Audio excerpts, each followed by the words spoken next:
G'day guys, my name is Trent aka LaxLime, bringing you week 8 of the PGL. We are up against Willow, Professor Willow, the head coach of the United Kinglers. We have battled him before, so it's a bit of a rematch.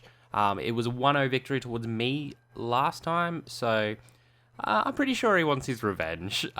He's brought an interesting team. He didn't bring his Genesect with his Uber Pokemon, but I didn't bring my Uber Pokemon as well. This is going to be a bit of a tough one. I've sort of mixed up my team a lot to what I normally have, so it could be a little bit interesting. I didn't feel super confident because I had to play a little bit more aggressively than I normally would, if that makes sense. But I do have the Scarf Tornadus. I've got Beartick. I've got Sword Dance Mew, Diancie, Registeel, and Rotom Heat. Now, I haven't really seen him set up some Stazzards or Sticky Webs or anything like that ever, so I didn't really bring any hazard removal. I decided to go Sword Dance instead of the Defog on Mew. And you know, like my Scarf Tornadus is sort of the thing that's there to kill off most of his team. So with that not being affected by Sticky Webs, I thought it'd be okay. But yeah, I'm going to start out with Tornadus. It's the easiest thing. I can U-turn on whatever I need to, break a sash, and yeah, sort of go from there. But let's get into it and see how we go.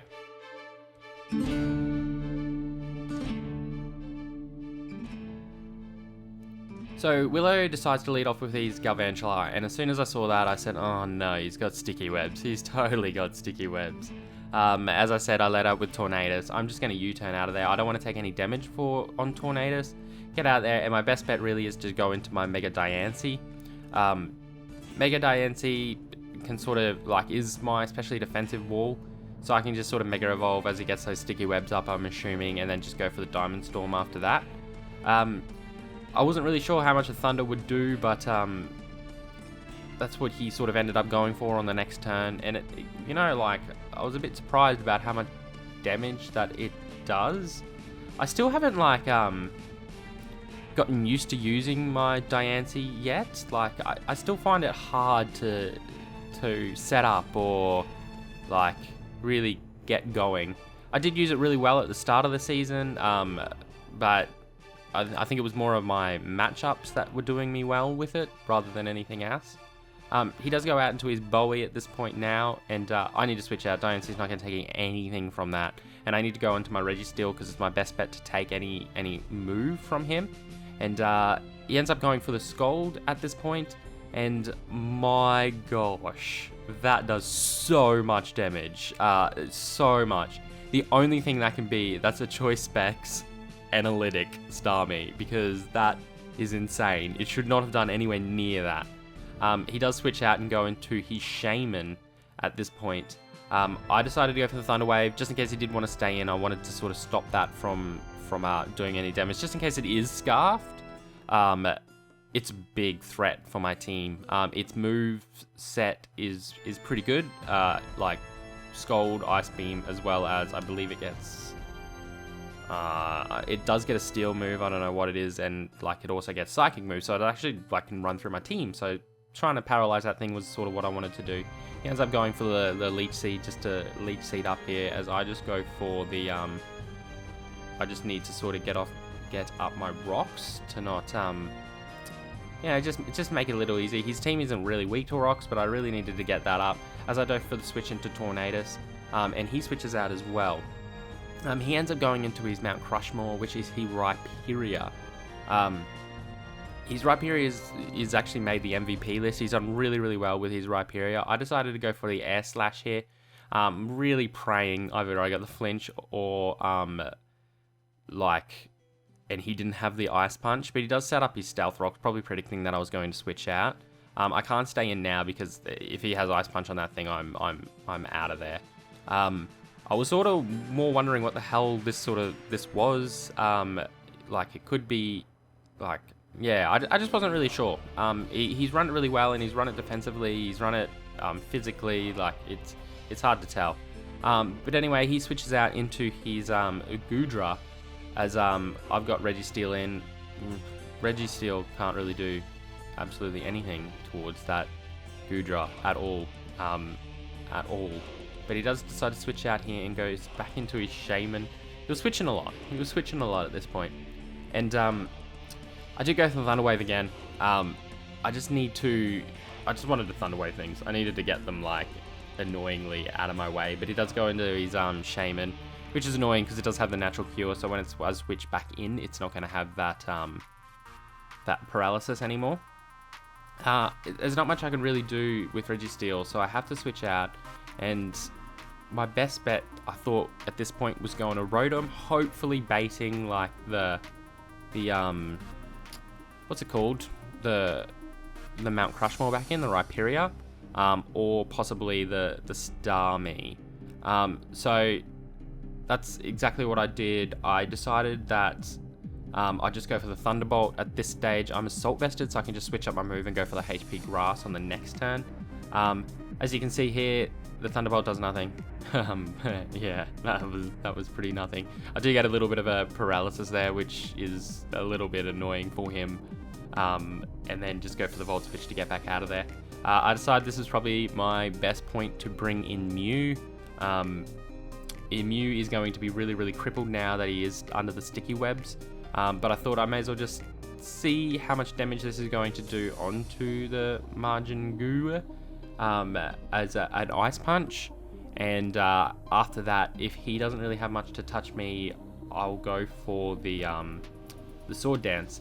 So he does go for the Body Slam. It does pretty pathetic amount of damage, so I decided I'll set up a Sword Stance. This won't really last me too long, mainly because like under the sticky webs I don't outspeed things.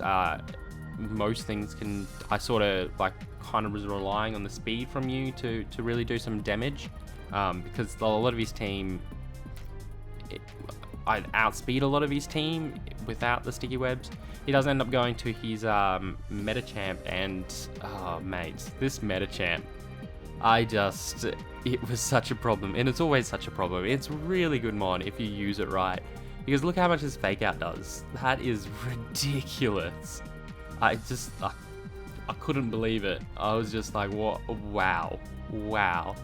I have to switch out. I wanted Mew to be around later. It can be really, really useful. It's got good coverage moves for like everything on his team, so I had to sack something off, and Registeel was sort of my only best bet. Registeel's only able to take hits, and I've got to just really start playing aggressively so I don't lose momentum. So I do end up going to Tornadus. I know this is going to outspeed and be able to kill with an Air Slash, so hopefully I don't miss an Air Slash. He does make the right call, obviously, and does switch out because he's not going to stay in on an Air Slash. And he goes out into Mount Crushmore. Air Slash does nothing. It does absolutely nothing. I don't think I had anything on this Tornadus for Rhyperior because I had Rotom as well as Beartic to sort of deal with this Rhyperior.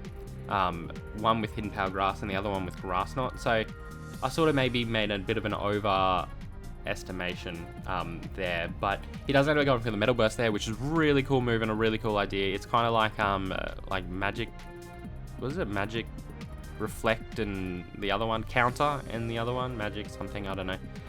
But it will return the damage. But it doesn't matter if it's special or physical. So it's a really cool idea, and it could work, especially on something like that can take hits. So that was cool. I do end up just staying here now with the Mew. There was not really much I can do. I just need to get some damage off on this Shaman as much as I can, and that does not much damage at all. Not at all, really. So he does have a new Leech Seed, and unfortunately he can outspeed me, and if he's got the Giga Drain, he can take me out and recover some damage back up, and probably just get himself back to where it was before the Ice Punch, which is a little disappointing. Shaman is annoying, pretty annoying. I did use it last season, I believe, and it did well. Like I really enjoyed using it. So at the moment, I am sort of struggling to get some uphill momentum. I do go into Rotom here. He's probably going to fear the Overheat and switch out. I was praying that he would go into his Mount Crushmore at this stage, as I went for the Hidden Power Grass. If she didn't, he ended up going to Starmie. If I went for the Thunderbolt at that stage, I would have actually killed this Bowie, which would have been cool, because now I have to switch out and sack off my Bear Tick. Bear Tick's not going to survive this, but it was the only, like, I didn't see the use in it at this stage, because it's going to be completely crippled after the speed goes down. The only thing it really has to take things off is the Aqua Jet. But it doesn't do enough to what he's got in his team to really help. So I had to sack off Bear Tick, unfortunately, and I just end up going into my Tornadoes, go for the Air Slash, and take out the Bowie. From here, I believe I've only got 2 Mons left at this stage, I think, maybe 3. So I kind of had to like really muck around. I ended up switching out to Diancie. It was sort of my best bet to sack it off. I needed to keep Tornadoes around because it's the only thing that outsped the rest of his team. Diancie's obviously going to take this fake out, and it does a pretty decent chunk. And he's going to go for the Bullet Punch on the next turn, and like even at full health, this Bullet Punch would have killed me, I'm pretty sure. But he did get a crit. Totally mattered. Nah. He would have murdered me with Bullet Punch anyway. So I do end up going back into Tornadoes as he makes, he switches out. That's his win condition now. It's totally his win condition now, and I need to get rid of it. He ends up going into his King Shaman. King Shaman's going to go down to the King Shaman. He's going to go down to the Air Slash, but he's going to be able to switch back into his Metacham. And at this rate, I was sort of thinking maybe there's a possibility of the fake out Bullet Punch combo actually taking out Tornadoes. So I switched back into Rotom as he goes for the fake out. Because of the rocks, it takes a lot of damage in Rotom, and then the fake out will end up killing me. It would have been nice if it didn't, but you know, that's the way it rolls. And I just have to go into my Tornadoes again here. I can't really go for any other move other than Air Slash, because nothing else would actually KO this Metachamp. So I had to go to the Air Slash, which means that he will take into his Mount Crushmore and be able to take me out with an Ice Punch if he's got it. I could hope for flinches and whatnot, and it would probably take him out in 2 turns, but you know what? I wouldn't have deserved the win if I just got flinches anyway, so that's fine. He does end up taking me out with the Ice Punch, taking it down to a 1-0 victory. I can see some plays I made in that battle that were questionable, or I could have done better. But possibly at the end I should have stayed in and taken out the fake out Bullet Punch combo, and maybe I would have survived the and been able to kill with the Air Slash, and then being able to go into Rotom and take out the Rhyperior with Hidden Power Grass. Possibly anything could have changed, but it doesn't really matter. I had a really good fun battling Willow. He's actually, I think he's a bit of a threat, and he's going to definitely become a threat over time when he gets more and more used to a league format. I think he drafted well. He drafted mons that I'm used to using and would use potentially, like his team could be my team, if that makes sense.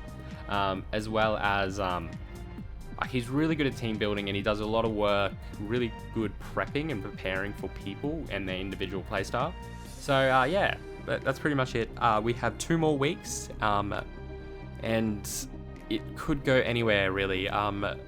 We've had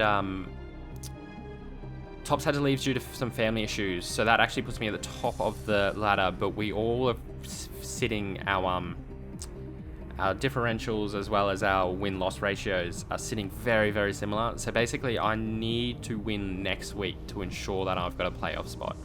So it's going to be pretty hard, but yeah, that's all from me. Leave a comment, let me know what you thought, and I will catch you guys next time.